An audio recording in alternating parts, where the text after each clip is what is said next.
وَنُرِيدُ أَن نَّمُنَّ عَلَى الَّذِينَ اسْتُضْعِفُوا فِي الْأَرْضِ وَنَجْعَلَهُمْ أَئِمَّةً وَنَجْعَلَهُمُ الْوَارِثِينَ। আল্লাহ পাক বলেন, আমি একটা ইচ্ছা করলাম। ফেরাউনের ওই জামানায় একটা দলকে ফেরাউন একেবারে কোণঠাসা করে রেখেছিল। ও তো এমনিতেই মানুষকে দলে বিদলে বিভক্ত করে করে ছোট ছোট দলে দলে ভাগ করে রেখেছিল। ওটা হাজার হাজার বছর আগে। আর বাংলাদেশেও আমরা দেখলাম এই লেডি ফেরাউনেরও কাজ একই, আমাদেরকে সব দলে দলে বিভক্ত করে রাখে। এ দেখে দেখেন এখন টুপিওয়ালাদের ভেতর মানুষ যত তার চাইতে দল বেশি। এটা ফেরাউনের প্রথম কাজ। ও মানুষদেরকে ছোট ছোট করে ভাগ ভাগ করে রাখে, মানুষ যেন এক জায়গায় হতে না পারে। এদেশে এমনও দল আছে শুধু সভাপতি আর সেক্রেটারি, আর কেউ নেই। হ্যাঁ আছে।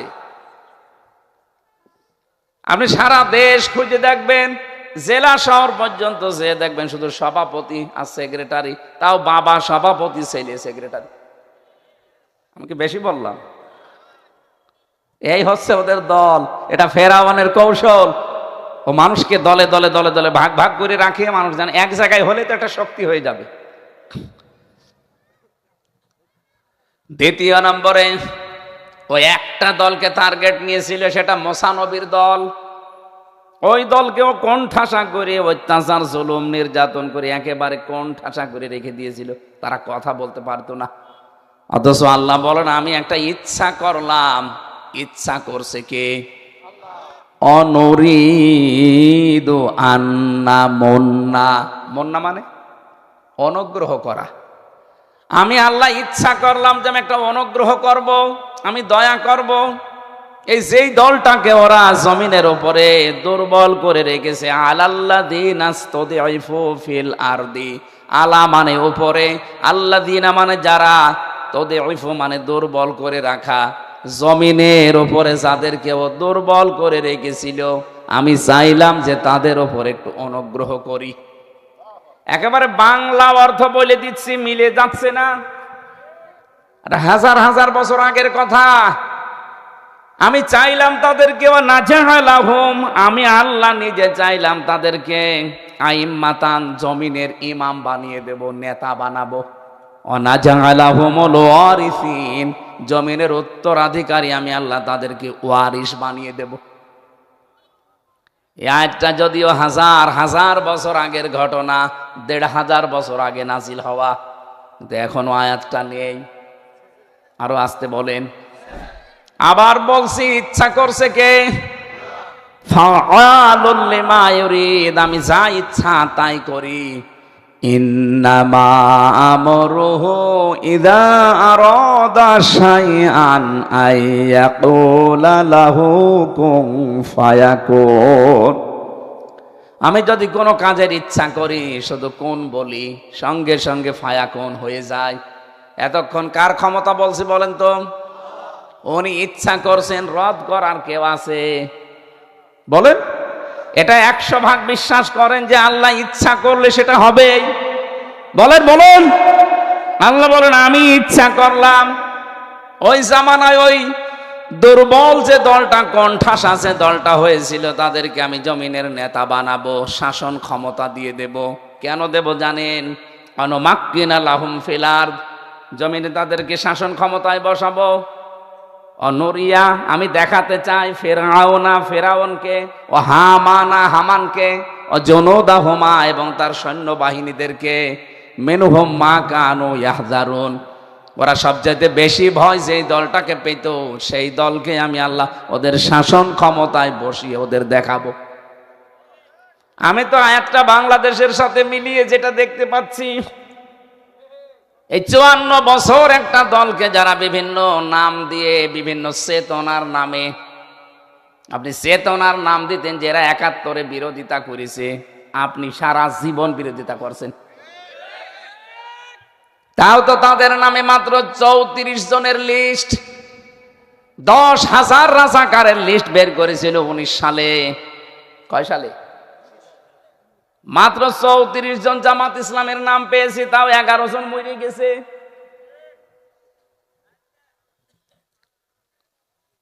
আর বাকিগুলো সবই তো আপনাদের ভেতরে।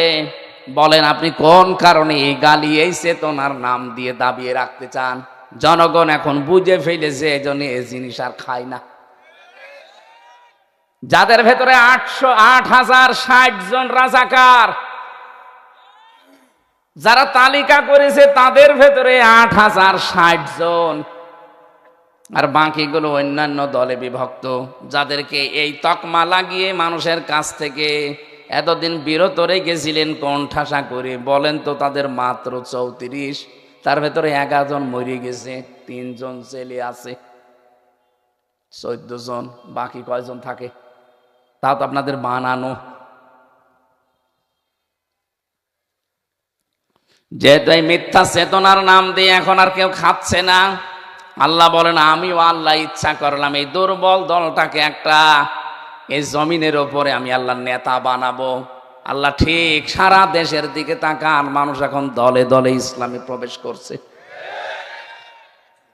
জমিনের শাসন ক্ষমতা আল্লাহ তাদেরকে দেবেন এই কারণে, কারণ আল্লাহ ফেরাউনকে দেখাবে। ওই জামানায় ছিল পুরুষ ফেরাউন, আর এটা তো লেডি ফেরাউন। এ ফেরাউনকে আল্লাহ দেখাবে না? ও নুরিয়া ফেরাউনা, আল্লাহ বলেন আমি দেখাবো, ফেরাউনকে দেখাবো। সে তখন ফেরাউন নেই, তাহলে কোরআনের আয়াত মিথ্যা হয়ে যাবে। ফেরাউন আছে কিন্তু পুরুষটা নেই, লেডিটা আছে। লেডিকে দেখাবো আমি। ও সারা জীবন মানুষকে ধোকা দিয়ে বোকা বানিয়ে রেখেছে। যাদেরকে ভয় পেয়েছে সবচাইতে বেশি, তাদেরকে আমি আল্লাহ জমিনে বসাবো। আমার আল্লাহ মনে হচ্ছে আয়াতটা আমাদের সামনে দেখাবে। শুধু ফেরাউনকে না, হামানের নামও আল্লাহ দিয়েছেন, ও হামানা, হামানকেও দেখাবো। হামান এখন আছে? আমার মনে হয় এই যে আপনাদের এইখানে যেটা ছিল এটা একটা হামানি। হ্যাঁ, এটা একটা হামান। হামানের কাছে এরকমই ছিল, খালি বুদ্ধি দিত। হামান খালি বুদ্ধি দিত ফেরাউনকে, ও শুধু বুদ্ধি দিয়েছে। আজকে দেখলাম বুদ্ধিতে এখন আর কাজ নেই, এখন সব উল্টিয়ে এখন দেখছে আর প্রতিষ্ঠা হওয়ার কায়দা এদেশে নেই। যা করেছি জনগণ তো সব বুঝে ফেলেছে। এখন আজকে দেখলাম সুর পাল্টিয়েছে, গতকালকের রিপোর্ট সুর পাল্টিয়ে ফেলেছে। আপনাদের আনিসুল হক, দরবেশ বাবা এবং পলক, 3 জনে সব এখন দোষ হাসিনার। যে এখন উল্টা পাল্টা গালি দিচ্ছে, বাংলায় তো বলতে পারলাম না, বলছে ও কই দিছে সব, আমার আর কিচ্ছু না। এখন সবাই শাস্তি চাচ্ছে, ওনার বলছে ওনারে নিয়ে আসেন, এনে ফাঁসি দেন, যা করবেন করেন, অন্তত আমাদের একটু নরমাল করেন। নরমাল? আপনারা ইন্টারনেট বন্ধ করে দিয়ে মানুষ হত্যা করছে, কিসের নরমাল করবে? আর বিচারের নাম নিয়ে বিচারে ক্লিন করেছে আপনাদেরই নিয়ে। কত মানুষকে মিথ্যা মামলা দিয়ে কিভাবে মুখ ভেস্টিয়ে কথা বলতো ইসলামের বিরুদ্ধে, দেখেননি? আমার মনে হয় যদি আমি কোনোদিন একা পেতাম ওনারা আমি মুসলমানই দিয়ে দিতাম। মুসলমানই দেওয়া আছে, আমি আর একবার দিতাম। এই এত সমস্যা করে।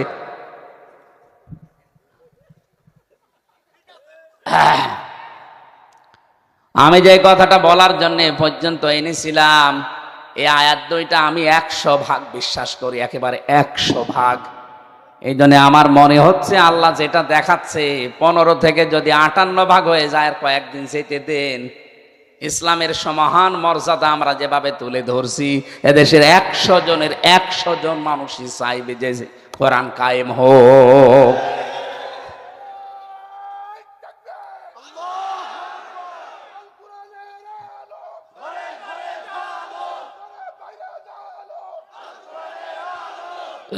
আলহামদুলিল্লাহ, এটা যেন চর্ম চোখে আল্লাহ দেখে মরার তৌফিক দেন।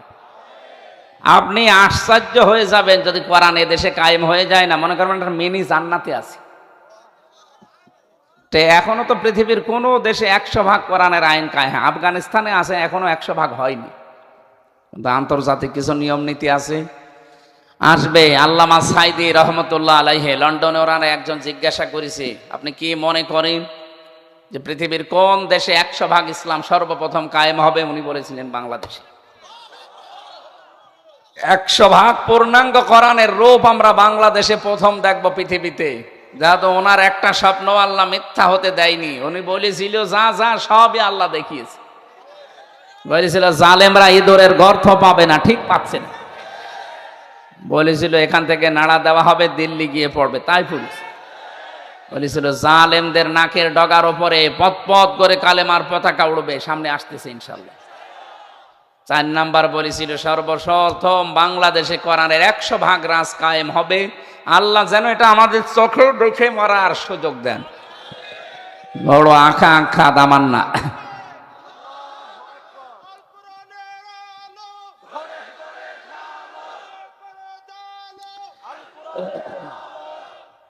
আলহামদুলিল্লাহ, যাক, এটা যদি কায়েম হয় দুনিয়াতে, আমরা যদি দেখে মরতে পারি, মিনি একটা জান্নাত আপনি দেখতে পাবেন। আমার ভাইরা, নবীজির হাদিস ছিল মান করাল কোরআনা ফাস্তাজহারাহু। এখানে যারা আলেম আছে মনে করে এজহার মানে শুধু প্রকাশ করা না, এজহার মানে কায়েম করা, এজহার মানে বিজয় করা। কোরআন যারা পড়ি শুধু সাহাবের নিয়তে পড়লেই হবে না। যে ব্যক্তি কোরআন পড়ে, মান করাল কোরআনা, কোরআন যে ব্যক্তি পড়ে ফাস্তাজহারাহু, হাদিসের মাঝে ফা আছে, এখানে আলেম নেই। ফা 19টা অর্থে ব্যবহার হয়। সত্যি যদি কোরআন পড়ে থাকেন সাহাবের নিয়তে, দ্বিতীয় কাজ আপনাকে করা লাগবে ফাস্তাজহারাহু। এবং এই কোরআনকে যারা এজহার করার চেষ্টা করে, এজহার মানে বিজয় করা, এজহার মানে প্রকাশ করা, এজহার মানে স্পষ্ট করা, এজহার মানে দাঁড় করানো, এজহার মানে বিজয় করা। আমরা চাই কোরআনে কারিমে দেশে বিজয়ের বেশি থাক। নবীজি বলেন যদি বিজয় হয়ে যায় কি হবে, দেখেন পরের শব্দগুলো, ফাহাল্লা হালালাহু ওয়া হাররামা হারামাহু। আপনি হালালকে হালাল মানতে পারবেন, হারামকে হারাম জেনে ছেড়ে দিতে পারবেন। এতটুকু শেষ করেননি, পরের শব্দটাই আসল। আদখালাহুল্লাহুল জান্নাহ। আদখালা ইউদখিলু, এটা মাজি। এটা কি মাজি মানে অতীত। নবীজি যে বর্তমান ভবিষ্যৎ প্রেজেন্ট ফিউচার দেননি, তাহলে মোজারে বলতেন। নবীজি আদখালা দিয়ে জানিয়েছেন যদি সত্যিই কোরআন কারিম বিজয় হয়ে যায় কোনো এলাকায়, কোনো দেশে, আর ও দেশের মানুষ যদি হালালকে হালাল হারামকে হারাম জেনে মানতে পারে, তারা যেন বিশ্বাস করে যে আমরা একটা জান্নাতে ঢুকে পড়েছি। আদখালাহুল্লাহুল জান্নাহ, আল্লাহ তাকে জান্নাতে দিয়ে দিয়েছে, দিয়ে দেবে না, দিয়ে দিয়েছে। তার মানে জান্নাতে থাকলে আপনি যেভাবে থাকবেন, আপনি বিশ্বাস করতে পারেন ওরকম একটা পরিবেশ কায়েম হয়ে যাবে যদি কোরআনে কারিম বিজয় থাকে। আর আমাদের জান প্রাণ দিয়ে জীবনের সর্বশেষ চেষ্টা এইটাই। অনেক মানুষ কিন্তু ধোঁকা খাচ্ছেন। কেউ কেউ বোঝাচ্ছে যে কোরআন যদি এদেশে কায়েম হয় তুমি বিড়ি খেতে পারবা না, তুমি ডাল খেতে পারবা না। আরে ভাই, আপনি খেতে পারবেন না মানে খেতে পারবেন আপনি, কিন্তু খাওয়ার মতো রুচি আপনার আসবে না। আপনাদের এই কালিয়ারা জামে মসজিদে যদি এখন যান, বলেন তো এই 4 দেওয়ালের মাঝে যতক্ষণ থাকবেন, যদি বিড়ির নেশা ধরে আপনি বিড়ি খেতে পারবেন? বিড়ি খেতে চাইলে ওখান থেকে বের হয়ে খাওয়া লাগবে। ওখানে একটা পরিবেশই ওই রকম। কথা বলে না কেন? 56,000 বর্গ মাইলে যদি আল্লাহর কোরআন কায়েম হয়ে যায়, আল্লাহর কসম দেশটা এমন সুন্দর হয়ে যাবে, ওই ডাল খাওয়া, বিড়ি খাওয়া, লাল পানি খাওয়ার মনই আপনার আসবে না। মন যদি আসেও পরিবেশ পাবেন না, তখন আপনি এমনি ভালো হয়ে যাবেন। 22,000 কোটি টাকার উপরে শুধু মানুষের আগুন দিয়ে পুড়িয়ে ফেলছে। যদিও বিড়ির বিরুদ্ধে বলা ঠিক না আমার, কারণ আমি তো বিড়ি কোম্পানিতে আছি। আকিস বিড়ি না না, আমি ওনাকে বারবার বলেছি স্যার আপনারা এটা ছেড়ে দেন, দিয়ে খাবার বানান। মানুষের এই যে শরীরের ভেতরে যে খাবারগুলো লাগবে, এই খাবার খাদ্য তৈরি করে, হয় বিস্কিট বানান, নয়তো যে পানি জাতীয় যা আছে এইগুলো বানান, এই জিনিস ছেড়ে দেন। ওনারা অলরেডি ছেড়ে ওটা বিক্রি করে দিয়েছে।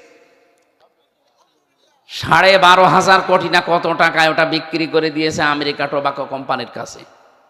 ওনারা এখন খাবার বানায়, 65 প্রকার খাবার তৈরি হয় আকিজ গ্রুপে। আমি মাত্র 8-9 মাস ছিলাম তাদের কাছে, তারপরেই তো জেলে 3 বছর। এরপরে এখনো ভালোভাবে যাইনি, আমি মাসে একবার যাই। চেষ্টা চালাচ্ছি ওনাদের মতো মানুষের একটা পরিবর্তন হয়ে যায়, একটা বিশাল বিপ্লব হয়ে যাবে। ওই সলিমদ্দি কলিমদ্দি পা ফাটার কাছে না যেয়ে ওই রকম একটা জিনিস ধরলে ভালো, কারণ ওদের আন্ডারে লক্ষ লক্ষ মানুষ শুধু কাজই করে। কি কথা বোঝেন? এই জন্য আমি জায়গা মতোই হাত দিয়েছি। একটা মানুষকে পরিবর্তন করে ফেলতে পারলে পোড়াটা ওরা যদি এই জিনিসটা ছেড়ে দিয়ে খাবার তৈরি করে, আর এগুলো টাকা পয়সা যা, বাংলাদেশে 3 জন ধনী থাকলে তার ভেতরে আকিজ গ্রুপ একটা, এদের টাকাগুলো ইসলামের জন্য, মানবতার জন্য এমনি ওরা খরচ করে। তারপরও আমরা ওপেন ভাবে তখন খরচ করতে পারবো, কারণ মানুষের হেদায়েত না আসলে আপনি পিটিয়েও তাকে কিছু নিয়ে আসতে পারবেন না। এই জন্য আমরা প্রথম শব্দে বলেছিলাম আল্লাহ আমাদেরকে হেদায়েত দিয়েছেন, এই জন্য অন্তত এই ময়দানে আজকে আসতে পেরেছি। বহু মানুষ আমাদের মতো ঘুরে বেড়াচ্ছে, যাদেরকে আল্লাহ দিলেন। আর একবার বলেন আলহামদুলিল্লাহ। দরুদ সালাম পাঠ করার মাধ্যমে আমরা তেলাওয়াতকৃত আয়াতে যাচ্ছি। আমার আজকের আলোচনার বিষয়, মুমিনের জীবনে 7 দফা কর্মসূচি নেওয়া লাগবে। পুরা কোরআন থেকে আমরা বের করেছি আমাদের জীবনের কয় দফা আছে কর্মসূচি। বঙ্গবন্ধুর কয় দফা ছিল?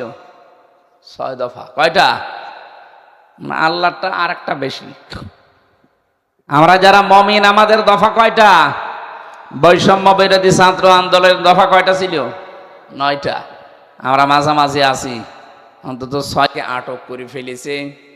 তিনি যখন এই প্রস্তাবগুলো দিয়েছেন, ঠিক আছে তোমরা যা বলতে চাও আমাদেরকে বলো, আমরা যা বলতে চাই তোমরা শোনো।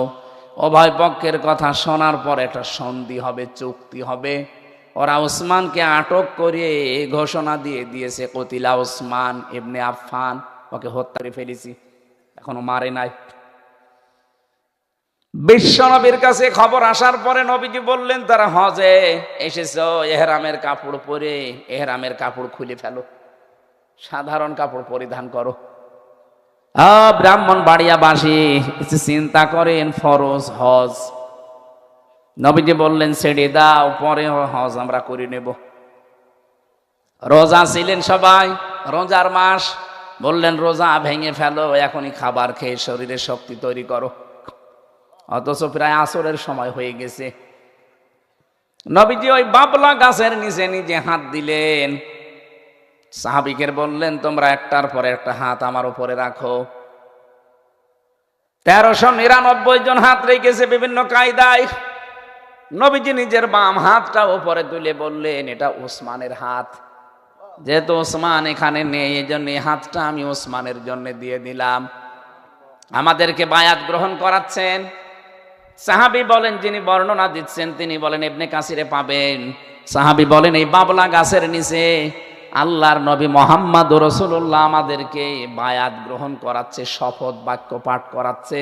ওরা একটা নিরপরাধ মানুষকে ধরে মেরে ফেলেছে। যে নবী এত নরম নবী, রহমতের নবী, কেমন লোহার মতো শক্ত হয়ে গেছে দেখেছেন? যে আজকে আমরা উসমান হত্যার বদলা না নিয়ে কেউ মদিনায় ফেরত যাব না। ওরা মানুষ হত্যা করেছে কয়জন? তা এখনো মারে নাই, খালি নাম বলেছে।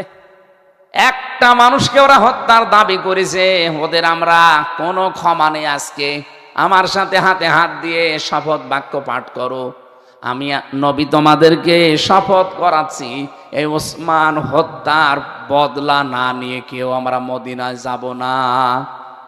এখান থেকে আমাদের খালি শুনি সুবহানাল্লাহ আলহামদুলিল্লাহ পড়া না, এখন শিক্ষা নেওয়া লাগবে। নেবেন তো?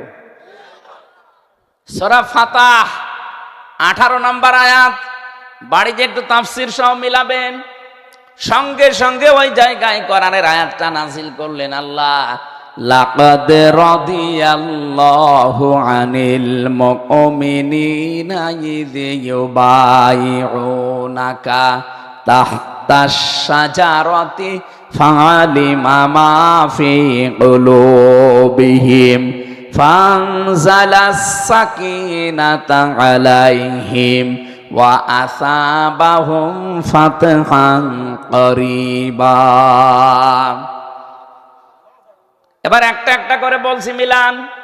আল্লাহ শব্দ শুরুই করেছেন দুইটা তাকিদ দিয়ে, লাম একটা, কদ একটা, লাকদ। অবশ্যই আমি আল্লাহ, রাদিয়াল্লাহ আমি আল্লাহ নিজে রাজি হয়ে গেছি, হব না, রাজি হয়ে গেছি। আনিল মুমিনিনা, এই মুমিনদের উপরে, তাহতা শাজারাতি, এই গাছের নিচে যারা, ইউবাইউনাকা, আপনার হাতে যারা হাত দিয়ে বায়াত গ্রহণ করছে, বায়াতে রিদওয়ান বলা হয়।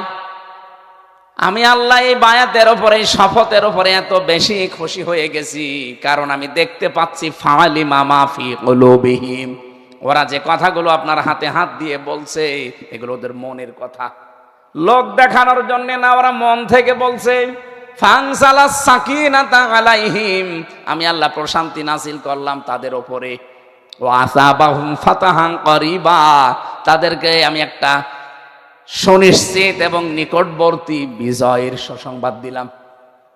কয়টা উপকারের কথা শুনলেন? এক নম্বরে, এই মানুষগুলোর উপরে আমি আল্লাহ অলরেডি রাজি হয়ে গেছি। দুই নম্বরে, ওদের মনের যে কথা, এই কারণে আমি আল্লাহ প্রশান্তি নাজিল করছি।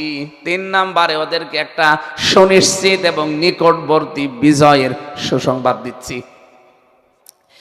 একটা মানুষকে ওরা বিনা অপরাধে, একটা নিরপরাধ মানুষকে হত্যা করেছে, এই সংবাদ পেয়ে যদি 1400 জন মানুষ জীবন দেওয়ার জন্য রেডি হয়ে যায়, ওরা শেষ পর্যন্ত যেই শুনেছে যে নবী এভাবে শপথ করাচ্ছে, ওরা ভয়েই ওসমানকে ছেড়ে দিয়েছে।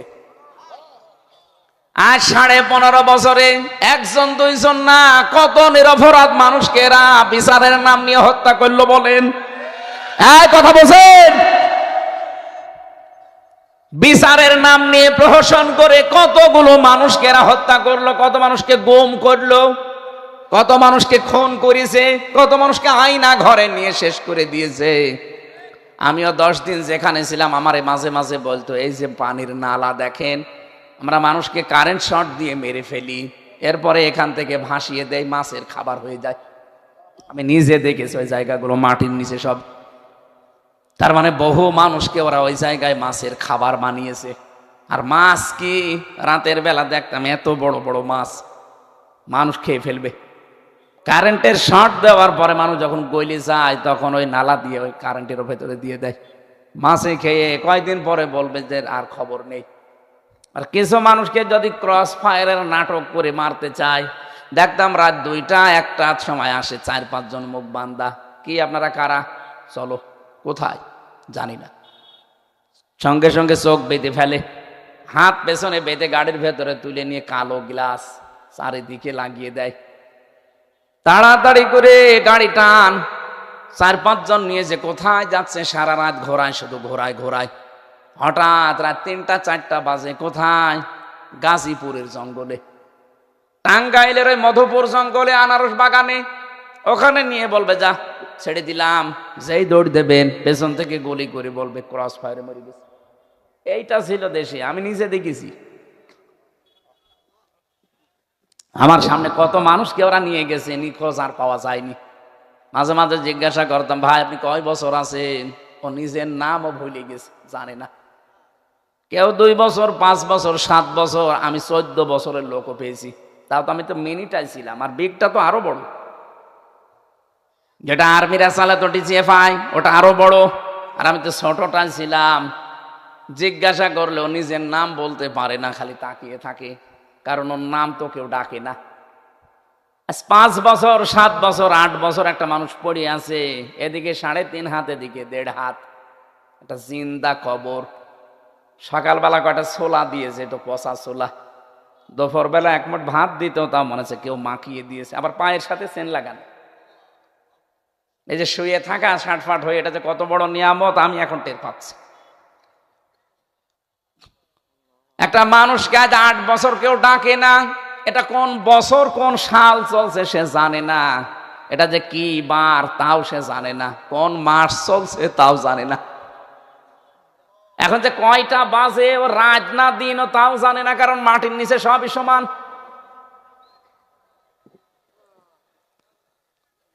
এত বড় বড় নখ হয়ে গেছে এক একজনের, চুল দাড়ি গোপ, যদি প্রথম দেখেন আপনার ভয় লাগবে, মনে হয় জঙ্গল থেকে আসতেছে। রেখে দিয়েছে 1-1.5 বছর, 2 বছর, 5 বছর, কেউ জানে না দুনিয়ায়। কেউ কেউ একদম দেওয়ালের সাথে নখ দিয়ে খুশিয়ে খুশিয়ে লিখে রেখেছে, নখও তো একেবারে বেলেটের মতো ধারালো, এত বড় বড় নখ হয়ে গেছে, লিখে রাখতো খুশিয়ে খুশিয়ে ভাঙা ভাঙা অক্ষরে। যে ভাই কেউ যদি বাইরে যেতে পারেন এই নাম্বারটা জানাবেন যে আমি বেঁচে আছি। আর হাসিনা বলে যে আমি কি করেছি। আপনি কি করেননি কি বলেন তো, কি করেননি? আমি তো ছোট জীবনে বলছি কি করেননি সেটা বলেন, যে আমি এটা করিনি। আপনার জন্য কত মানুষ বিধবা হয়েছে জানেন আপনি? কত মানুষ এখনো পর্যন্ত হাসপাতালের বেডে কাতরাচ্ছে। প্রায় 34,000 মানুষ বিভিন্ন অঙ্গ প্রত্যঙ্গ হারিয়ে ফেলেছে। কারো এক হাত নেই, কারো এক পা নেই, কারো অন্ডকোষ উঠে গেছে, কারো এক চোখ নেই, কারো 2 চোখই নেই। আর আপনি বলেন আমি কি করেছি? 14 বছর একটা মানুষকে আটক করে রেখেছেন, কেউ জানে না দুনিয়ায় যে লোকটা বেঁচে আছে কিনা। ব্যারিস্টার আরমান 8 বছর পরে বের হলো, আমান আজমি ভাই আর 10 বছর পরে বের হলো। আর এখনো পর্যন্ত অনেকে জালেমের সাফাই গায়, বলে কি করেছে বুবু, যে পালিয়ে যাওয়া লাগবে। পালিয়ে যাওয়া লাগবে না, আর 5 মিনিট থাকতে বলতেন হত্যা করে ফেলতেন। কয়েকদিন আগে আপনাদের এই উপর দিয়ে যাচ্ছিলাম, এই যে মৌলভীবাজারের কমলগঞ্জ থানা। আমার সময় হয়নি, এই জন্য ওরা হেলিকপ্টার নিয়ে যাচ্ছিল। ওঠার পরে যে হুক লাগিয়ে দেয় দরজায়, আমি এরকম হেলান দিয়েছি। পাইলট আমারে বলছে হুজুর ওখানে হেলান দিয়েন না, হাত লাগলে কিন্তু খুলে যাবে হুক। মনে মনে ভাবছে আল্লাহ 2 বোন তো চলে গেল, যদি হুক খুলে পড়ে যেত। আমার সামনে পড়লে আমি একেবারে মুসলমান বানিয়ে দিতাম।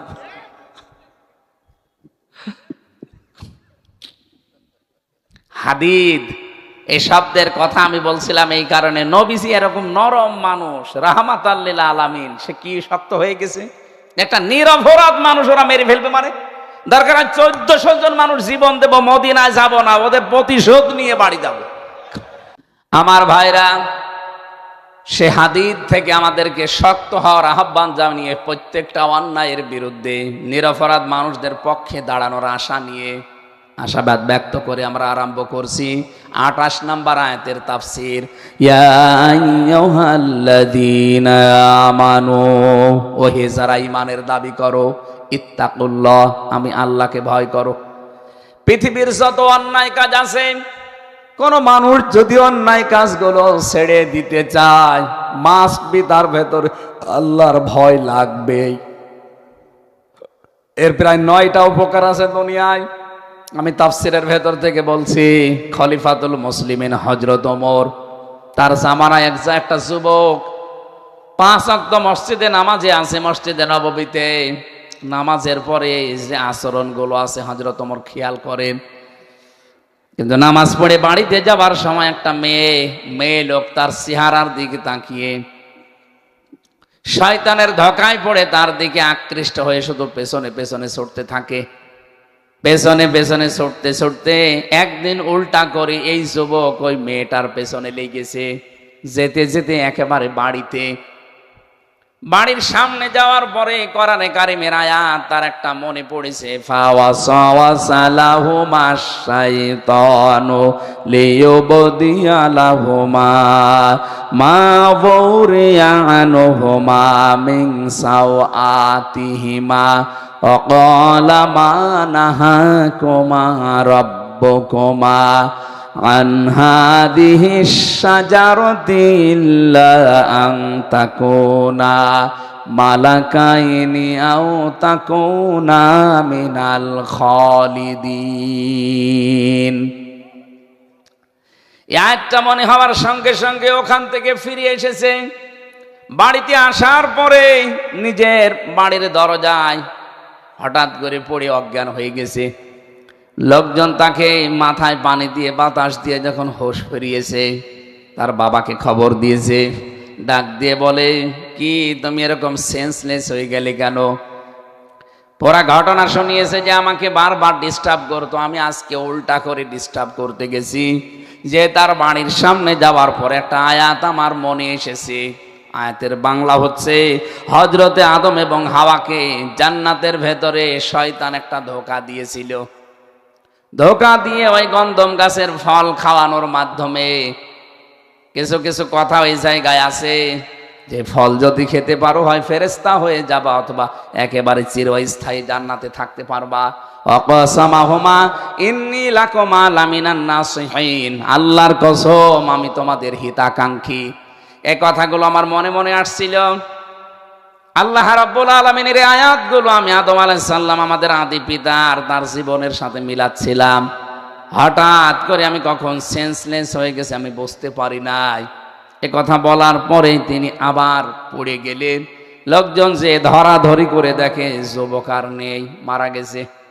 কবরে দেওয়ার পর হযরত ওমর মসজিদে নববীতে আসলেন, দেখলেন না তারে তো দেখা যায় না। জিজ্ঞাসা করলেন যুবকটা কোথায়?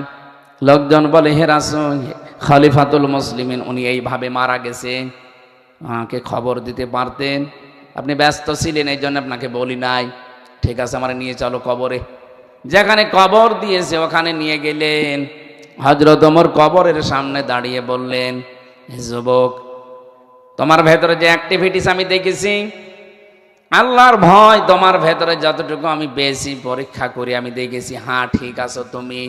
অলিমান খাফা মাকামা রাব্বিহি জান্নাতান, আল্লাহর ভয় তৈরি করতে পারে, মরণের পরে আল্লাহ তাকে ডবল জান্নাত দেবে। তো তোমাকে আল্লাহ কি দিয়েছে একটু জবাব দাও তো দেখি। কবরের ভেতর থেকে মানুষের মতো আওয়াজ দিয়েছে, মহান আল্লাহ আমাকে ভয়ের কারণে ডবল জান্নাত দিয়ে দিয়েছে। বাংলার যুবকেরা, ওই যুবকটা নিজের চরিত্রকে সংশোধন করে এত বড় একেবারে সব কিছু সামনে পাওয়ার পরেও তিনি কিন্তু ফিরে এসেছিলেন যৌবনের এই মহা দুর্যোগের সময়। আমাদের সামনেও আজ মহা দুর্যোগ চলছে। ভারতের এই উশৃঙ্খলতা আমাদের দেশে এতদিন পর্যন্ত আকাশ সংস্কৃতির নামে এসেছে, বিভিন্ন চ্যানেল দিয়ে একেবারে উলঙ্গপনা ছড়িয়েছে। পিন আপ করা পত্রিকাগুলোতে আমাদের যুব সমাজ ধ্বংস করে দিয়েছে। এগুলো কিন্তু এখনো শেষ হয়ে যায়নি, এখনো পর্যন্ত আছে। আল্লাহকে ভয় করো, ভয় করো, ভয় করো, এই কথাটা কতবার আল্লাহ দিয়েছেন, এমনি দেয়নি। এটা যতদিন পর্যন্ত আপনি নিজের ভেতরে না আনতে পারবেন জীবন পরিচ্ছন্ন হবে না। এই জন্য চরিত্রের এই মহা দুর্যোগ চলছে। আমরা এখন সিদ্ধান্ত নেওয়া লাগবে ওই যুবকের মতো, সবকিছু হাতের নাগালে থাকার পরেও যেন আমি আল্লাহর ভয়ে বিরত থাকতে পারি। আমার কথা বোঝা গেছে? আমিনু বিরাসূলিহি, আল্লাহকে কোন মানুষ যদি ভয় করতে চায় তার প্রথম কাজ হচ্ছে আল্লাহর নিষিদ্ধ কাজগুলো শুধু ছেড়ে দেবে না, ঘৃণা করে ছেড়ে দেবে। আল্লাহকে ভয় করে কোনো কাজ এমনিতে ছেড়ে দিলে তার নাম খসিয়া, তাকসা, খসিয়া এই শব্দগুলো আসে। কিন্তু কোন মানুষ যদি আল্লাহকে ভয় করে জীবনের কোন নিষিদ্ধ কাজ যেগুলো ওগুলো শুধু ছেড়ে দেওয়া না, ঘৃণা করে ছেড়ে দিয়ে চলে আসতে পারেন টয়লেটের মতো, পায়খানার মতো, তাহলে আপনার ভেতর আল্লাহর তাকওয়া তৈরি হবে। রব্বুল আলামিন বলেন এরকম ঘৃণা ভরে ছেড়ে দাও কাজগুলো। আমিনু বিরাসূলিহি, আর রাসূলের উপর ঈমান আনো। প্রশ্ন আসতে পারে রাসূলকে তো বিশ্বাস করি না।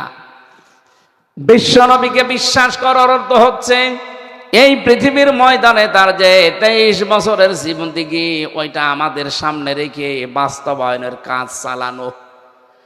আজ বাংলায় বহু মানুষ ধোঁকা খেয়ে আছেন, খালি আহলে সুন্নাত ওয়াল জামাতের নাম নিয়ে রাসূলের মহাব্বত দেখাতে আপনি ব্যস্ত, শুধু জিলাপি আর খিচুড়ি, অথচ তার আদর্শগুলো ভুলণ্ঠিত হচ্ছে। তারা একটা আদর্শ বাংলার জমিনে কায়েম নেই, সেদিকে আপনার কোনো ভ্রুক্ষেপ নেই। আপনি কিসের আহলে সুন্নাত দাবি করেন? রাসূলের সুন্নাতের জন্য আপনি কি করেছেন দুনিয়ায়? বিশ্বনবী মুহাম্মদুর রাসূলুল্লাহ যারা মিলাদ পড়ে জিলাপি খান তাদেরকে বলছি মিলাদ বোঝেন আপনি? নবীজির জীবনের প্রথম দিনের মিলাদ আপনাকে শোনাচ্ছি। মিলাদ মানে কি? জন্ম। মিলাদ মানে তিনি জন্মের পরে কি করলেন, আপনি কি করেন?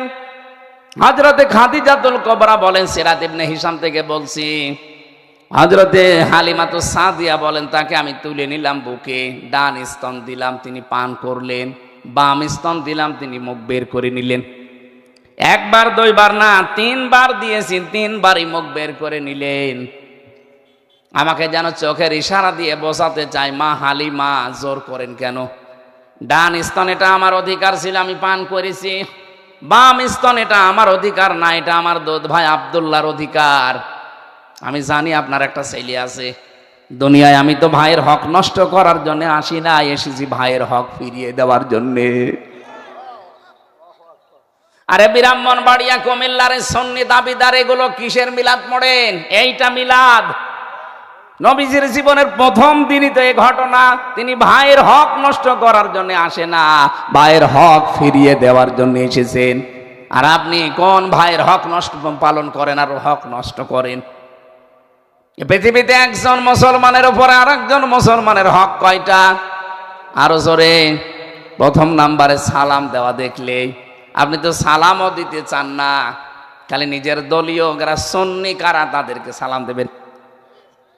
এটা তো সুন্নত না, এটা বেদাত, এটা নতুন আবিষ্কার। সুন্নত হচ্ছে যাকেই দেখবেন মুসলমান তাকে আপনাকে সালাম দেওয়া লাগবে। কথা বলেন না কেন? 2 নাম্বার, সে মারা গেলে তার জানাজায় যাবেন, সে অসুস্থ হলে তাকে দেখতে যাবেন। এই মানুষটাকে আপনি সামনে থাকেন পেছনে থাকেন, তার কল্যাণ কামনা করবেন। এই হকগুলো আপনার জীবনে নেই, মিলাদ পড়ে যাচ্ছেন। অথচ মিলাদ মানে জন্ম, তার জন্মের প্রথম শিক্ষা এটা যে আমি হক নষ্ট করার জন্য আসি নাই, এসেছি মায়ের হক ফিরিয়ে দেওয়ার জন্য। বলেন সুবহানাল্লাহ। আজ আমরা যারা আহলে সুন্নাত ওয়াল জামাতের আসল লোক যারা, এগুলো তো ছিনতাই করে নিয়ে গেছে এই ভণ্ডরা। এই শব্দটা এই ভণ্ড বেদাতিরা ছিনতাই করে নিয়ে নিজেদের নামে চালায়। অথচ কোন সুন্নত, কোন আদর্শ ওদের ভেতরে আছে? কি আদর্শ আছে? খালি দাড়ি রাখা আর জুব্বা গায়ে দেওয়া, মাঝে মাঝে হো হো করে জিকির করা রাসূলের আদর্শ। বিশ্বনবী 13 বছর মক্কায় মার খেয়েছেন আর 10 বছর মদিনায় রাষ্ট্র চালিয়েছেন। তাহলে আমরা তো অলরেডি 15 বছর মার খেলাম, এখন 10 বছর রাসূলের মতো চেয়ারে বসে চালাতে চাই। রাসূলের এই 23 বছর আমরা মানছি, আপনি কোনটা মেনেছেন? ওয়ামিনু বিরাসূলিহি, রাসূলের উপরে ঈমান আনা মানে এইটা। তার এই 23টা বছর তিনি যা করেছেন আপনার জীবনেও পাওয়া যাওয়া লাগবে। 3 বছর নবীজি জেলে ছিলেন, আমি অন্তত মেনেছি। কি আমার মতো হাজারো মানুষও মেনেছে। 3 বছর 5 বছর 10 বছর জেল খাটা হয়ে গেছে, সুন্নত আমার আদায় শেষ। আর তাহেরি ভাইকে পুলিশে ধরতে গিয়েছিল, ছাতা দৌড় দিয়েছে। বলে সন্নি বলে, তুই অন্তত 3 বছরে তো ফাঁসির কন্টেম ছেলে থেকে দেখ, সুন্নতটা আদায় হবে। ও মাঠের ভেতর দিয়ে বিলের ভেতর দিয়ে দৌড়িয়েছে। আর ওই পুলিশের উপর আমার রাগ হচ্ছে, কি পুলিশও ধরতে পারল না।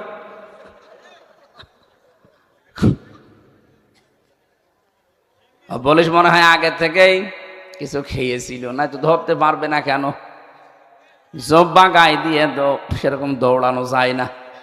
এরপরও আপনি ধরতে পারলেন না, কিছু খেয়েছিলেন নাকি? আমি আবার বলছি, আমিনু বিরাসূলিহি মানে রাসূল আপনি একজন আছেন বিশ্বাস করি না, তার আদর্শটা আপনাকে কায়েম করে দেখানো লাগবে। আর এইটাই আমি জীবনে চাই। আমরা সবাই এইভাবে ঈমান আনতে চাই যে আমার রাসূলের প্রত্যেকটা জন্ম থেকে মৃত্যু পর্যন্ত পুরা 63 বছর আমাদের বাংলাদেশে যেন চলে। মান তামাসসাকা বিসুন্নতি ইনদা ফাসাদি উম্মতি ফালাহু আজরু মিয়াতি শাহিদ। নবীজি বলেন, আমার উম্মতের যখন দুরবস্থা চলবে, ওই সময় একটা মরা সুন্নাতকে কেউ যদি জিন্দা করতে পারে, সে 100 গলা কাটা শহীদের সওয়াব পাবে। ও বাংলার মুসলমান, বলেন তো এখন নবীর মরা সুন্নত কোনটা? এই যে টুপি মাথায় দেওয়া, এটা মরা সুন্নত না? কেউ দেয় কেউ দেয় না। দাড়ি রাখাও মরা সুন্নত না? কেউ রাখে কেউ রাখে না। খাবারের পরে মিষ্টি খাওয়া, এটাও মরা না? কেউ খায় কেউ খায় না। এই কথা বলছে না কেন? মেসাক করা, এটাও মরা না? কেউ করে কেউ করে না। কিন্তু একটা সুন্নত আমি দেখছি এ দেশ থেকে একেবারে মরে গেছে। নবীজি 10 বছর এই কোরআন দিয়ে রাষ্ট্র চালিয়েছিলেন, তিনি রাষ্ট্রপ্রধান ছিলেন। এই সুন্নত এ দেশে, এই সুন্নত ফেরেশতারা পালন করবে, আপনার করা লাগবে না। এই সুন্নতটা নেই, এই জন্য তো এখনো চাঁদাবাজি বন্ধ হচ্ছে না। এই সুন্নতটা দেশে কায়েম করেন। চাঁদাবাজি কারে বলে দেখাবে। এই যে আজকে ব্রাহ্মণবাড়িয়ায় 2 গ্রুপ চাঁদার টাকা ভাগাভাগি করতেছে, 10 জন আহত। এই যে একটু আগে দেখছিলাম, খালি এই সন্ন্যতটা একটু এনে দেন। আমির জামাত ডাক্তার শফিকুর রহমান হাফিজাহুল্লাহ ঘোষণায় দিয়ে দিয়েছে, যদি ইসলাম এ দেশে কায়েম হয় সর্বপ্রথম দিন আমরা চাঁদাবাজি বন্ধ করব। আপনারা ঘাট নিয়ে, মাঠ নিয়ে, দোকান নিয়ে, ব্রিজ নিয়ে, কালভার্ট নিয়ে, রিক্সা স্ট্যান্ড নিয়ে মারামারি করবেন, চাঁদা তুলবেন। কিসের চাঁদা? কাজ করে খেতে পারেন না।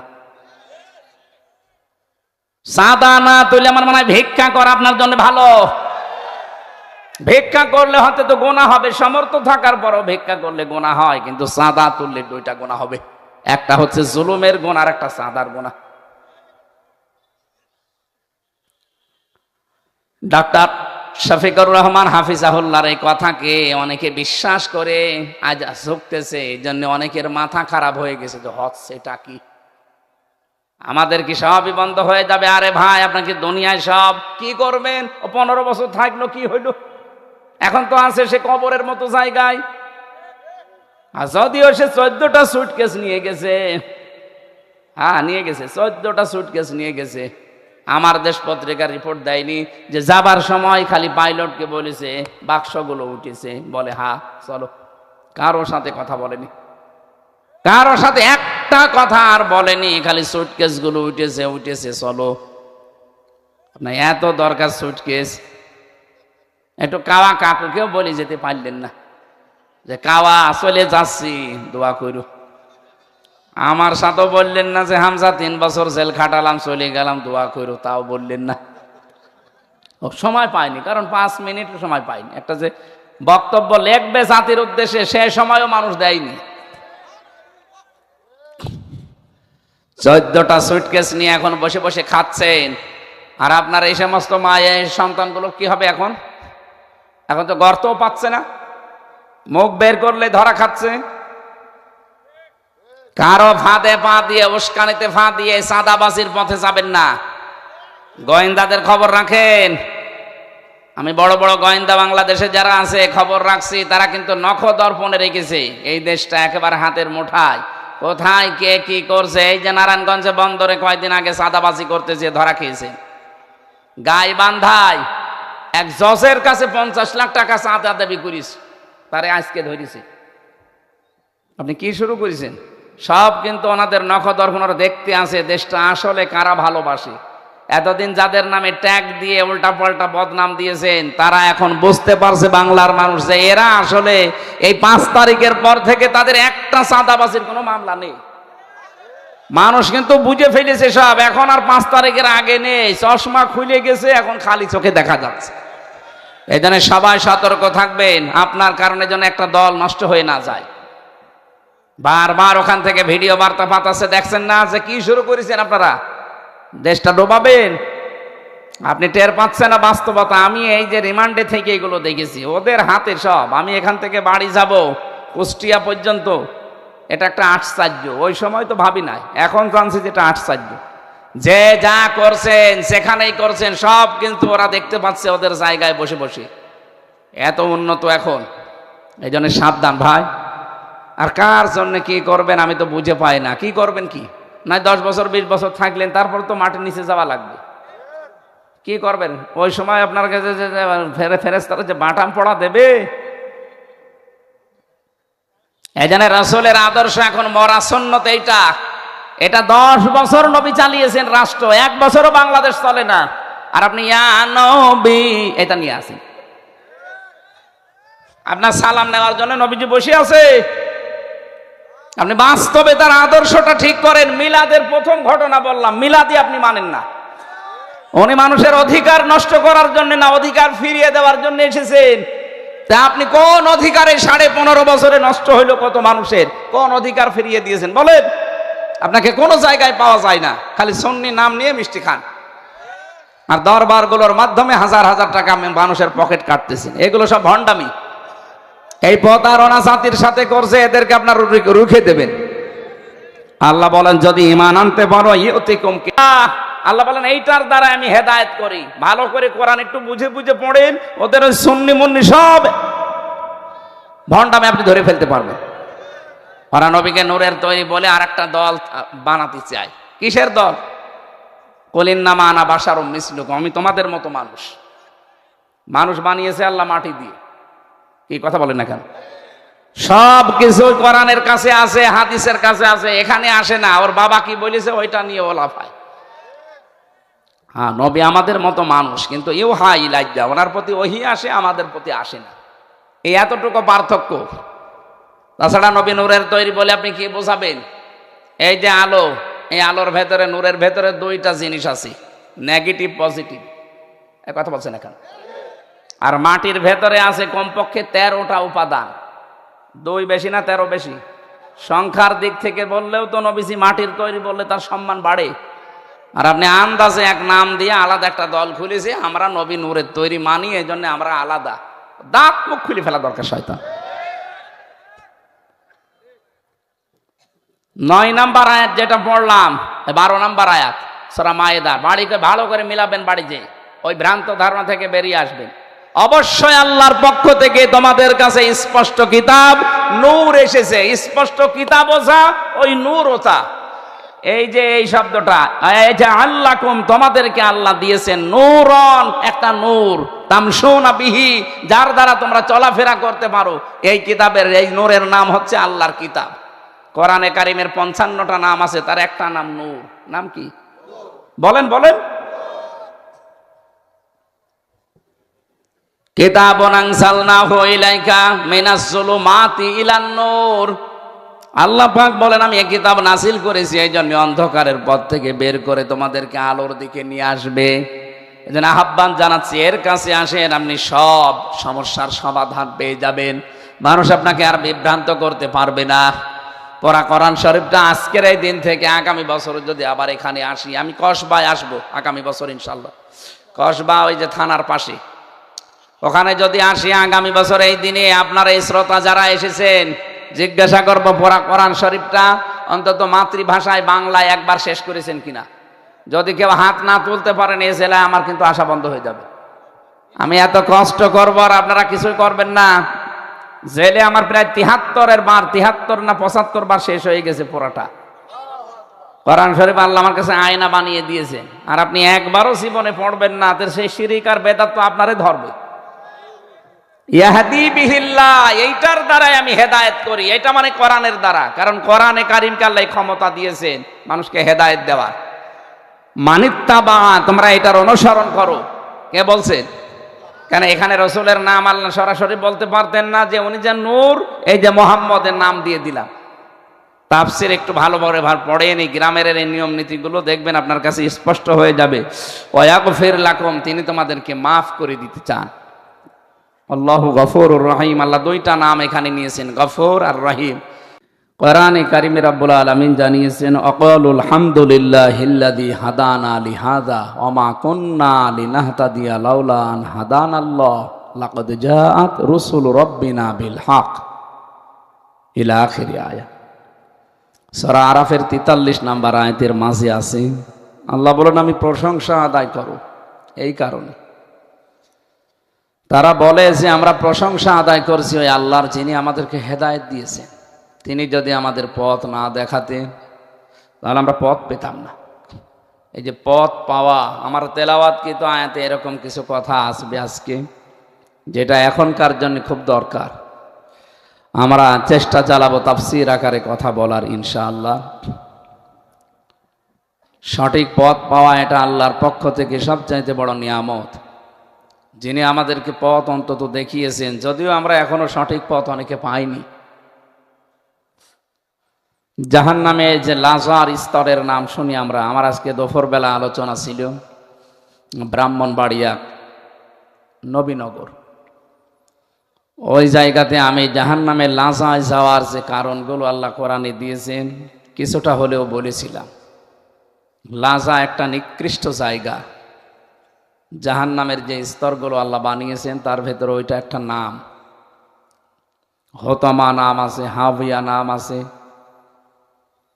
এরপরে জাহান্নামও একটা নাম আছে, জাহিম একটা নাম আছে, সাকার একটা নাম আছে, সাঈর একটা নাম আছে, আর এইটা সবচাইতে নিকৃষ্ট এবং কঠিন জায়গার নাম লাজা। আল্লাহ তাআলা কোরআনে যেখানে এলাজার পরিচয় দিয়েছে সেখানে জানিয়েছেন নাযাগাতাল লিশাওয়া, এলাজায় যাদেরকে প্রবেশ করাবো তাদের চামড়া আগে খসে যাবে। আমরা অনেকে রিমান্ডের নাম শুনলে মনে করি হয়তো মারবে, সব রিমান্ডে মারে না, আমাদের গায়ে হাত দেয়নি, কিন্তু মানসিক টর্চার করেছিল রিমান্ডে 10 দিন। যারা মার্ডার মামলার আসামি হয় তাদেরকে মারধর করে, এবং 15.5 বছরে অনেক আলেমের গায়েও তারা হাত দিয়েছে। আমাদেরকে গায়ে হাত দিত, টাকা চেয়েছিল 10 লাখ, আমার বাবা তো গ্রাম্য মানুষ, সঙ্গে সঙ্গে দিয়ে দিয়েছে 8 লাখ। রিমান্ডে মারবে ছেলেরে, আর আমি একা তো, এই জন্য ওরা মারেনি, কিন্তু এই যে মাজায় দড়ি বেঁধে, পেছনে হাতে হ্যান্ডকাপ লাগিয়ে, পায়ে ডান্ডা বেড়ে দিয়ে, কালো কাপড় দিয়ে চোখ বেঁধে, এইগুলো তো মায়ের উপরে না। আবার মাটির নিচে যে 10 দিন ওরা ওই সমস্ত জিনিসপত্র নিয়ে আসতো মাঝে মাঝে, যে এইগুলো দিয়ে আমরা নখ তুলি, এগুলো দিয়ে চোখের ভরু তুলি। এটা চোখের ভরু মানুষকে টেনে টেনে তুলে দেবেন, ও চোখে আস্তে আস্তে হালকা দেখবে, দেখতে পাবে না। কিছু নিয়ম নীতি আছে, ওরা তো মায়ের জানে। ওই পায়ের নিচে পিটাবে পায়ের নিচে, এদিকে আপনার চোখ অন্ধ হয়ে যাবে। একাধারে 10 মিনিট আপনি পিটান কাউকে, দেখবেন চোখে হালকা দেখছে, কিছুদিন পরে আর দেখতে পাবেন। ওর সাথে এই চোখের তারের অনেক মিল আছে। মানুষের এই যে মাথার ভেতরে যতগুলো 70,000 তার আছে, এর ভেতরে 6টা জিনিস গুরুত্বপূর্ণ কাজ করছে। ফ্রন্টাল লব আছে, অক্সিপিটাল লব আছে, প্যারাইটাল লব আছে। এরকম 6টা জিনিস দিয়ে এক একটা জায়গায় প্রায় 7টা করে ওরা মাথার ভেতরে আল্লাহ সাজিয়ে এর সাথে তারের সংযোগ করে বিভিন্ন জায়গা থেকে এই কাজগুলো আমার আল্লাহ করাচ্ছেন ফেরেশতাদের দিয়ে। এই যে আমি কথা বলছি, এক একটা কথাও তৈরি হতে প্রায় 27টা স্তরে ধাক্কা লাগছে, আর প্রতিটি জায়গায় একজন ফেরেশতা বসে আছে। ওরা যদি দায়িত্ব পালন না করে, আপনি জীবনেও কথা বলতে পারবেন না। আমরা দেখি চোখ দিয়ে, কি দিয়ে? চোখ দিয়ে দেখি, সঙ্গে সঙ্গে চোখ খবর পাঠিয়ে দেয়। সামনে যেটা আছে ফ্রন্টাল লব, পেছনে যেটা আছে ওইটা দিয়ে কিন্তু দেখা হয়। আমরা দেখছি চোখ দিয়ে, সামনে যেটা আছে এটার কাছেও খবর পাঠায় না। আপনি কম্পিউটার এখানে সেট করেন, দেখবেন মাথা খুলে একেবারে এই পয়েন্ট আকারে 70,000 সব তারগুলো আলাদা আলাদা নাম আছে।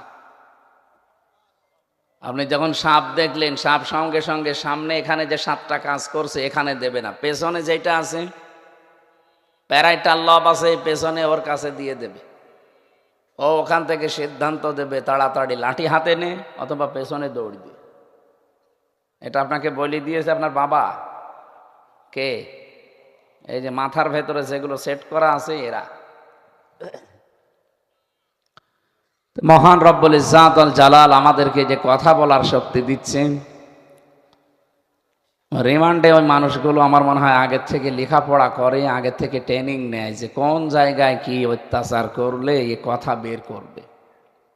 আমারে তো যে সমস্ত কাজ কারবার করি কিছুই পারে নাই। শেষ পর্যন্ত আমার বলেছিল যদি এগুলো না বলেন, আমরা যা লিখে দিলাম আদালতে যদি না বলেন, জামাত ইসলামের বিরুদ্ধে, ছাত্র শিবিরের বিরুদ্ধে, ছাত্রী সংস্থার বিরুদ্ধে, আকিজ গ্রুপে চাকরি করতাম আমি, ওদের খতিব ছিলাম, ওদের বিরুদ্ধে এবং দেশের বিরুদ্ধে এইগুলো বলা লাগবে। আমরা যে 12-13টা লাইন লিখে দিয়েছি, খালি আপনি যে বলবেন যে এই কথাগুলো আমার, না এত মিথ্যা কথা বলতে পারবেন, এ তো সবই আপনাদের বানানো কথা। শেষে আমারে বলেছে যদি না বলেন তাহলে আপনার বউ তুলি নিয়ে আনবে। আমার ম্যাডামের ওই সময় 7 মাস বাচ্চার বয়স, ও তো অসুস্থ হয়ে পড়ে আছে। এখন ওরে যদি ওই অবস্থায় তুলে নিয়ে আসে বলেন তো। শেষ পর্যায়ে বললাম আর কি, আমার তো এখন আর কিছু করার নেই, আমি এখন অসহায়।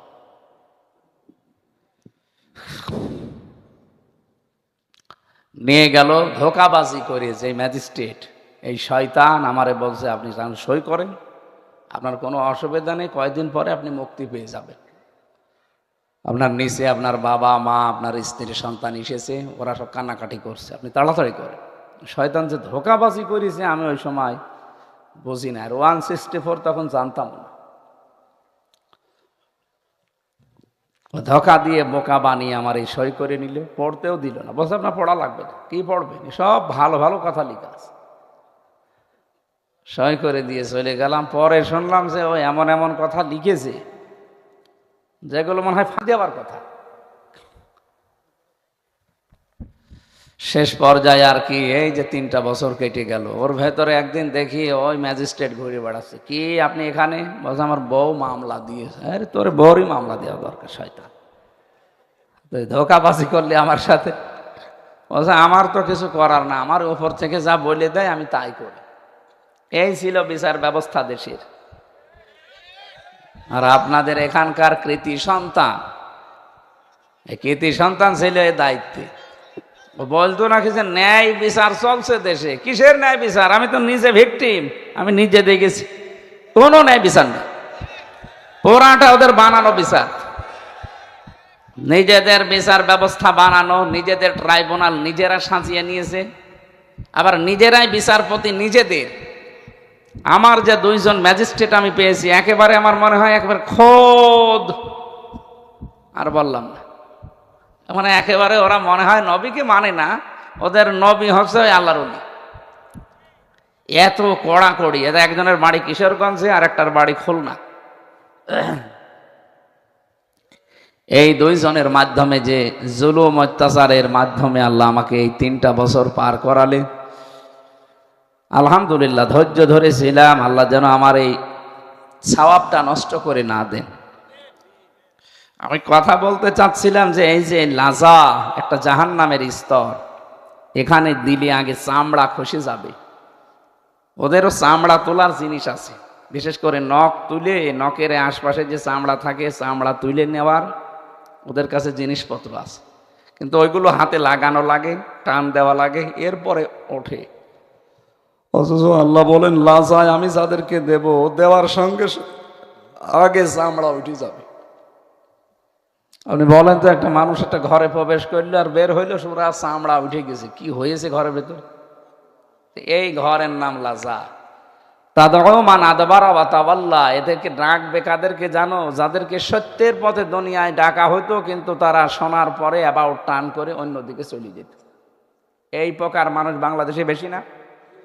এত করে বোঝানো হয় আপনাদেরকে, যেহেতু ব্রাহ্মণবাড়িয়া, কুমিল্লা, এই 2 জেলা এগুলো চলে বেশি, এই কারণে বলছি। আপনি আল্লাহর নামে জিকির করছেন, পাশাপাশি হঠাৎ করে একেবারে বিভিন্ন বাবার নাম জড়িয়ে দিচ্ছেন, এগুলো তো শিরিক। আল্লাযীনা লা ইয়াদউনা মা'আল্লাহি ইলাহান আখারা, সূরা ফুরকানের 68 নম্বর আয়াতের প্রথম অংশে আছে। আল্লাহ বলেন আল্লাহর নাম দ্বারা ডাকে, এর পাশাপাশি মা'আল্লাহ, আল্লাহর সাথে, ইলাহান আখারা, অন্য কাউকে যারা ডাক দেয়। এই যে আপনার এই জেলা থেকে জিকির বের হয়, ইয়া আলী বাবা, কেল্লা বাবা, ফতে বাবা, বলেন এগুলো আপনি কোন কারণে করবেন? বলেন। আপনি তো জানা শোনার পরেও দেখি তাদের সাথে জিকির করছেন। সুতরাং এই ভণ্ডামিগুলো বাদ দেওয়া লাগবে। এই মনে করছেন এ আর কি, আমি তো কেল্লাই বলছি, ফতে বলছি। কিসের কেল্লা, কিসের ফতে? জেলখানায় আমার সাথে মামুন বলে একজন ছিল, মার্ডার মামলার আসামি, ওই যে সোহেল চৌধুরী হত্যার নাম শোনেননি ওই লোকের? সোহেল চৌধুরী কি ছিল না, নায়ক, একে যে মেরে ফেলেছিল সে ছিল আমার সাথে। 25 বছর জেল খাটলো লোকটা। ও দেখতাম আমরা উঠি 2:30 3টার সময় তাহাজ্জুদ পড়ার জন্য, আমাদের 1.5 পারা 2 পারা করে পড়বো, আর ও ওঠে জিকির করার জন্য। তাও জাত মতো জিকির করলে তো হয়, উঠেই শুরু করে ইয়া রাসূলুল্লাহ, ইয়া রাসূলুল্লাহ। কি গো, মানে পুরা ঘর কাঁপে। একদিন ডাক দিলাম আমি আর মাওলানা মামুনুল হক, যেহেতু এক জায়গায় থাকতাম, বললাম ভাই কি জিকির করে? বলছে রসুলের এশকে। ওরে তুমি আবার এশকো বোঝো? কিসের এশকো? বলছে যে ইয়া রাসূলুল্লাহ, আমাকে একজন শিখিয়ে দিয়ে গেছে, আমার এক কয়েদি ভাই ছিল, সে আমারে বলেছে যে রাসূলুল্লাহ নামে জিকির করলে তাড়াতাড়ি মুক্তি পাওয়া যায়। তোমার তো জিকির উদ্দেশ্য না, তুমি বের হওয়ার ধান্দায় আছো। তো তো 25 বছর লোকটা জেল খেটে কিছুদিন আগে বের হয়েছে। ওনারে বললাম, না ইয়া রাসূলুল্লাহ বলে কোনো জিকির নেই, রাসূলুল্লাহর নামে দরুদ আছে। কি আছে? আমি ইয়া রাসূলুল্লাহ আজকে থেকে আর জিকির করবেন না, জিকির করবেন শুধু আল্লাহর নামে। তাও 4টা শব্দ আছে জিকিরের, সুবহানাল্লাহ, আলহামদুলিল্লাহ, লা ইলাহা ইল্লাল্লাহ, আল্লাহু আকবার। এর বাইরে জিকিরের শব্দ নেই। যদি জিকির থাকে সেগুলো দোয়া দরুদ। আর জিকির একটা ইবাদত, আপনি এইভাবে করবেন। মনে দেখলাম ছেড়ে দিল। দেখেন একটা মানুষ বলার পরে 25 বছর ধরে চালাচ্ছে এটা বের হওয়ার জন্য। কে শিখিয়ে দিয়েছে? সে একটা পরিবর্তন হয়ে বের হলো। এত বড় একটা বিশাল ভয়ঙ্কর আসামি, কিন্তু তার চেহারা দেখলে আপনি পানি খাবেন।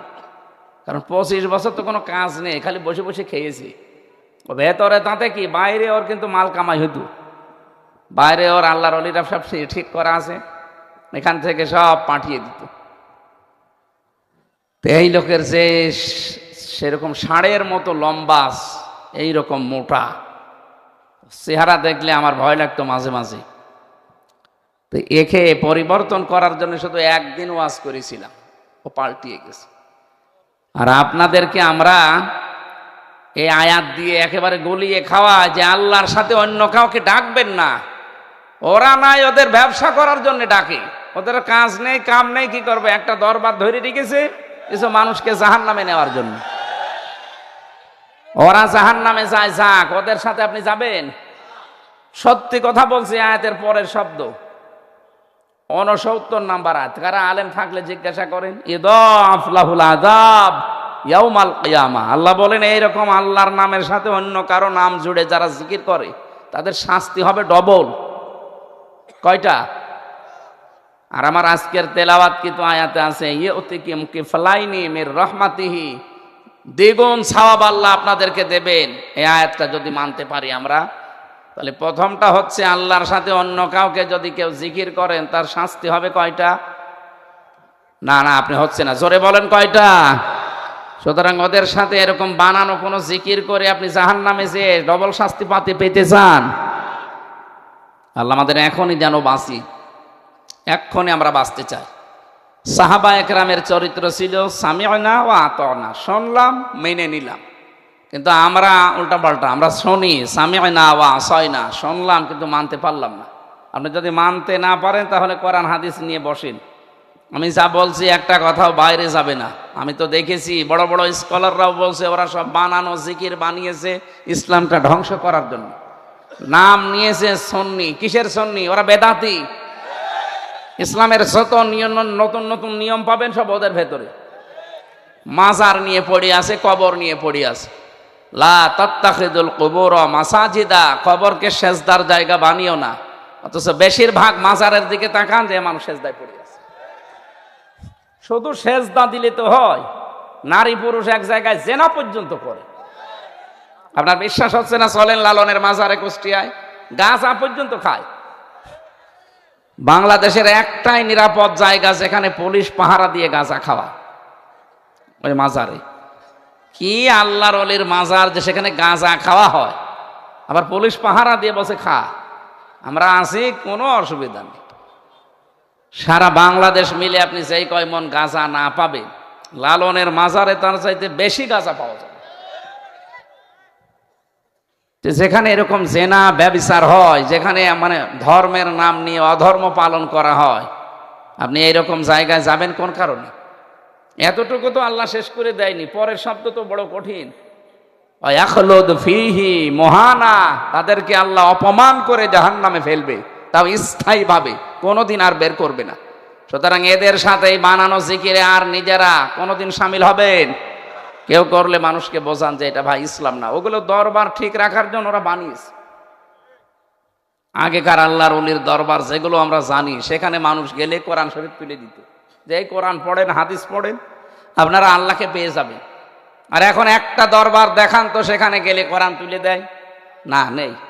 এখানে গেলে আগে জিকির দেয়, তা হচ্ছে জাত জিকির না, ওই যে ইয়া রাসূলুল্লাহ ইয়া রাসূলুল্লাহ জিকির দেয়, হো হো এ সমস্ত আন্দাজে জিকির করে। চট্টগ্রামে একবার ওই ছাত্র বয়সে যখন মাস্টার্সে 16 সালে ওই জায়গায় গেছি, ওই শয়তান কি মরে গেছে, নজিবুল বশর মাঝ ভান্ডারি, আলহামদুলিল্লাহ। কোরআনের পাখি শহীদ আল্লামা দিলাওয়ার হোসাইন সাইদি রহমতুল্লাহ আলাইহির নামে এই শয়তান মামলা দিয়েছে। আর একটা আছে যে মনে হয় কুমিল্লা না চাঁদপুরে বাড়ি, রেজাউল হক চাঁদপুরের রেজাউল হক মজভণ্ডারি। সারাটা জীবন যে লোকটা কোরআনের প্রচার করে গেল 50টা বছর পৃথিবীর বিভিন্ন রাষ্ট্রে, আর তার নামে দিয়েছে সে নাকি ধর্মীয় অনুভূতিতে আঘাত দিয়েছে। শয়তান বিশ্বাস করবে? কিন্তু এই যে সাক্ষী যারা দিল তারা তো বিশ্বাস করেছে। যদিও আমি এই জন্য বলছি সব বানানো, এদের বিচার ব্যবস্থা